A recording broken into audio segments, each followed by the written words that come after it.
naturally pain draws you, right? Like if you feel pain somewhere in your body, your awareness goes on to where the pain is, right? Because it's like that's the part that's calling you, basically. It's calling your awareness out to the surface. These types of traumas and pain, they do a couple of things. One is it often will limit you, right?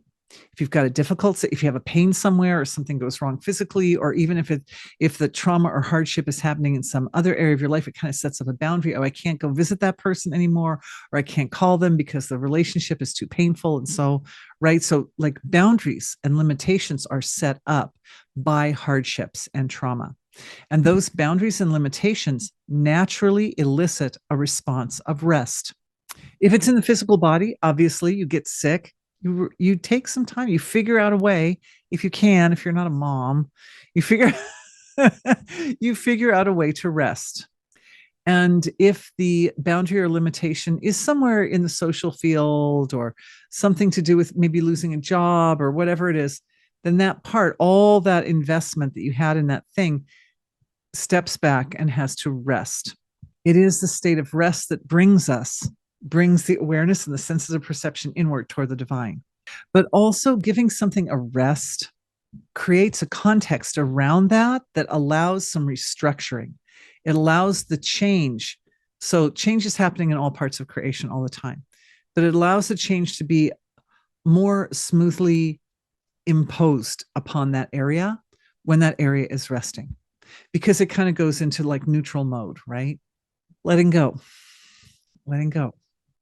And it's not uncommon for hardships and traumas to center around areas where some attachment to outcomes or attachment to short term solutions. For example, the deeper types of traumas will often surface when there's a problem that's been sitting with a person for a long time, but it hasn't been fully resolved. And often we avoid fully resolving problems by doing like a short term solution on them. So people can get into habits of putting up a kind of short term solution on a little problem over the course of time. And eventually that problem is like, no, you really need to look at the core. You really need to look at the deepest part of me, and we need to fix it once and for all. The short term solutions are no longer cutting it. Now, we can take that same premise and say, well, yeah, well, what about little children? What about little tiny children? Because a lot of people gather trauma in their early childhood when it's not like they've been sitting on problems for a very long time. And it's not like they're to blame, they're innocent. But remember, the soul is eternal. And it's not uncommon for people in their old age, which is the time when the soul has kind of gathered up a lot of resources and is an appropriate time of life to pay off debts. Old age is an appropriate time to pay off debts. There are those who, for whatever reason, signed up for a lifetime where they don't pay off debts in their old age, but instead choose to kind of skate through, just kind of skate through in a fun sort of way and don't worry about the debts. And so what will happen is the debt will follow the soul into another lifetime. And the child will come in with a very tender child physiology, which is really, I mean, if we're limited as adults, my goodness, we're so limited as children, right? And have to deal and look at that debt and deal with it as a child. And it can be very hard, but almost always consistently 100% of the time drives that soul to become very spiritual. Because when the environment that a person grows up in is very dysfunctional and very unpleasant, then the soul seeks solace within. Because the lap of God is, there's peace on the lap of God. And it may be abstract and it may be hard to find, but the child will find it. And time again, I find that the people who suffered the most trauma as children became the most spiritual as adults. It's definitely a formula for leading to a very spiritual life, whether the trauma is like a physiological imbalance or some other type of problem in the environment. So the principle here is that in the short term, when hardships and traumas are experienced, The nervous system may not be flexible and stable enough for the awareness to find its way to the lap of God. But in time, it absolutely happens because the trauma and the hardships lead to a state of rest. And rest is the condition that helps you get into the lap of God. It's just that I think with your question, it's just that there's a time lapse in there.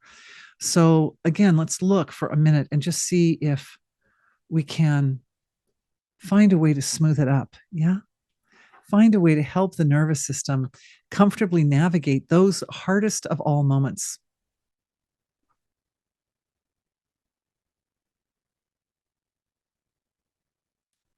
It's the gift of the children.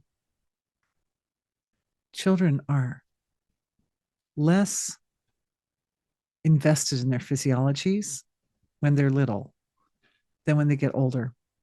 And as a result, it's easier for a little child to witness, to even step out, to even have an out of body, really, really traumatic experiences force out of body experiences, right? If a child's having a really terrible, or even a grown up, something, a car accident or something terrible, can force an out of body experience on the spot. So that element of witnessing is within, and it's not that I'm not advocating for out of body experiences, but the ability to step back and to witness the experience rather than being gripped by it. The grippage is the byproduct of attachments, and I see attachments in the astral through etheric levels of the physiology. So we're just going there for everybody, anybody who's got attachments in the astral through etheric levels of the physiology. We just look at those attachments. They're bound up with impressions, memories, right?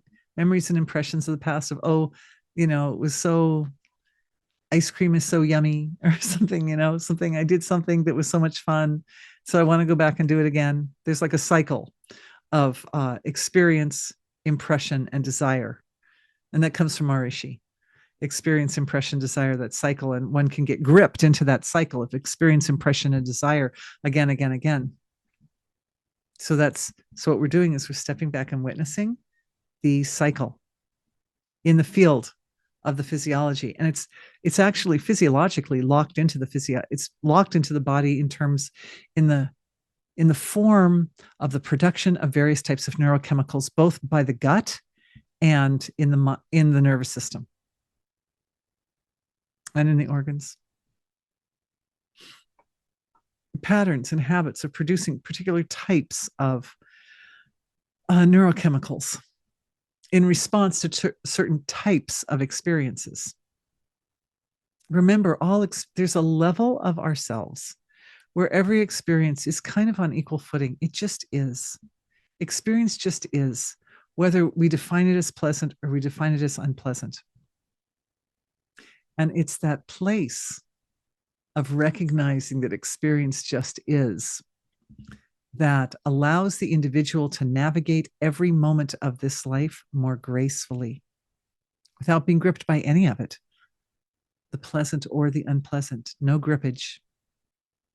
And all that energy and all the life resource that goes into attachments and goes into seeking for something, it's just all that life force can be used for supporting health and wholeness and successful, comfortable navigation through difficult situations. I'm seeing the shift. I'm just seeing the energy shift. And this time, the energy as it's shifting is coming up in a kind of a whack, whack, whack, whack, whack, whack, whack, whack, whack, whack. It's like that. It's shifting like that. Shifting and shifting and shifting. Each wave is coming up at about that pace. And those waves go down into the source. Every wave returns to the source of creation, returns to God, returns to the divine. And the divine blesses it. That wave is realigned to be better, a better, more complete, more perfect reflection of the intention of the divine in this world. Every wave of the strokes of that cycle, experience, impression, desire. Goes into, it's like washing. It's like washing it, right? You put it in the wash, you wash it and you bring it out and you squeeze all the soap and water out and you put it back in the wash and you get it full of soap and water again. You bring it out and you squeeze it like that. That cycle, as it shows up in the physiology, and it shows up on many levels, right? It shows up intellectually, it shows up emotionally, it shows up physiologically. All the levels get a chance to cycle back into the source of creation. And with each cycle into the source of creation, refinement occurs. For one thing, the attachments, the neurochemicals associated with something that's fun becomes associated with the experience of falling into the lap of God. Because that's what's happening in the healing session, right? Is that cycle of experience, let's see, what did I just say? Experience, impression, desire, right? That cycle was like gripped by or caught up with very specific relative experiences in the material world. But by bringing it into the realm of the divine, by looking at it under the microscope, what does it look like in the heavenly realms? We know what it looks like in the relative, but we look at it. What does it look like in the heavenly realms? And we see, oh, it's this wave that goes into the source of creation. It goes into God. It goes back to God. And in that stroke is infinite fulfillment. Infinite fulfillment. Because the love of God is infinite and infinitely sweet and infinitely nourishing and customized just for you. That sweetness starts to cycle. And it's okay to set up a cycle of experience, impression, desire directly with our relationship with the divine, because the divine is all life supporting and all absolutely good. So it's okay. We can take that because it's a natural cycle, right? Within the field of human consciousness anyway. We just move it over a little bit, just redirect it to the divine.